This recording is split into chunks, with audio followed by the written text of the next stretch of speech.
నేను ఆ రోజు ముఖ్యమంత్రిగా ఉండి అపోజిషన్ లో ఉంటే జనార్దన్ రెడ్డి గారు ముఖ్యమంత్రిగా ఉండి మొత్తం అమ్ముకోవాలని చూస్తే దాన్ని గట్టిగా పోరాడి కాపాడిన పార్టీ తెలుగుదేశం పార్టీ. ఈ రోజు ఏమవుతుందో చూడండి. అక్కడ గెలాక్సీ గ్రెనైట్ మొత్తం కడప నుంచి పులివెందల నుంచి వచ్చి జగన్ అండ్ కంపెనీ దోచుకునే పరిస్థితికి వచ్చారు. ఇంకో పక్క ఈ కనిగిరి సభ ద్వారా పిలిపిస్తున్నా, సైకో పాలన పోవాలి, సైకిల్ పాలన రావాలి. ఆ పిలుపుకు మనందరం కూడా సిద్ధం కావాల్సిన బాధ్యత ఉంది. ఈరోజు నేను మీ అందరికి విజ్ఞప్తి చేసేది ఒకటే, ఈ రాష్ట్రంలో 5 కోట్ల ప్రజలకి, తెలుగువారు ప్రపంచం మొత్తం 10 కోట్లున్నారు. అందులో 5 కోట్ల మంది తెలంగాణలో, ఇతర రాష్ట్రాల్లో, ఇతర దేశాల్లో ఉన్నారు. 5 కోట్ల మంది మన రాష్ట్రంలో ఉన్నారు. ఇంకో పక్క మీరు చూస్తే కనిగిరిలో ఉండేవాళ్ళు ఇక్కడ పేదరికంలో ఉన్నారు. కనిగిరి వదిలిపెట్టి హైదరాబాద్ పోయినా, బెంగళూరు పోయినా, కనిగిరి నుంచి పోయిన వాళ్ళు బ్రహ్మాండంగా కోట్ల రూపాయలు సంపాదించారు. దానికి కారణం మీరు ఒక్కసారి ఆలోచిస్తే, అలాంటి అవకాశాలు ఇక్కడ క్రియేట్ చేసి ఈ వెనుకబడిన ప్రాంతమైన కనిగిరి బ్రహ్మాండంగా అభివృద్ధి అవుతుంది. అదే హామీ ఇస్తున్నా.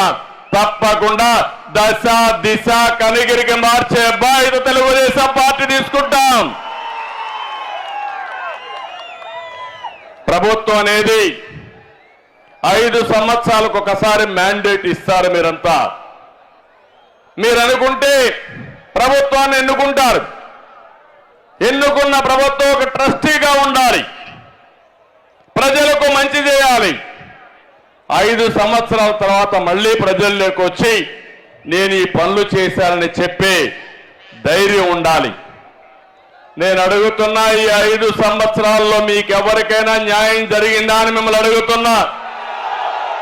ఏ ఒక్క వ్యక్తి జీవన ప్రమాణాలు పెరిగాయా అని మిమ్మల్ని అడుగుతున్నా. ఇదే సమయంలో తెలుగుదేశం పార్టీ సిద్ధాంతం అభివృద్ధి, సంక్షేమం. ఈ 2 కూడా 2 కళ్ళు లాంటివి. అందుకే సైకిల్కి 2 చక్రాలు.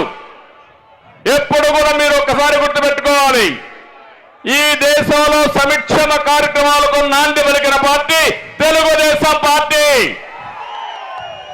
ఎన్టీ రామారావు గారు మొట్టమొదటిసారి వచ్చినప్పుడు మన నాయకుడు 2 రూపాయల కేజీ బియ్యం దేశంలోనే మొట్టమొదటిసారిగా ప్రవేశపెట్టిన వ్యక్తి ఎన్టీఆర్.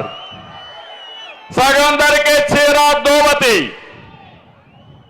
పేదవాళ్లకు పక్కా ఇళ్లు, 50 రూపాయలకే హెచ్పి కరెంట్ ఇచ్చి మొత్తం సంక్షేమ కార్యక్రమాలకు నాంది పలికి ఆ తర్వాత భారతదేశానికి మనం ఒక ఆదర్శమయ్యే పరిస్థితికి వచ్చాం.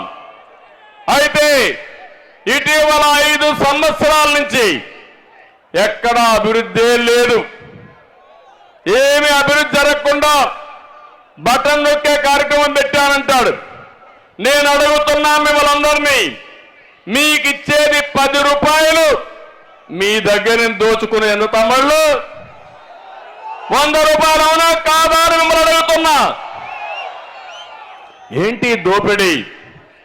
ఒక సుపరిపాలన అంటే ప్రజలకు ఖర్చులు తగ్గించి ఆదాయాన్ని పెంచి జీవన ప్రమాణాలు పెంచగలిగితే అది సుపరిపాలన.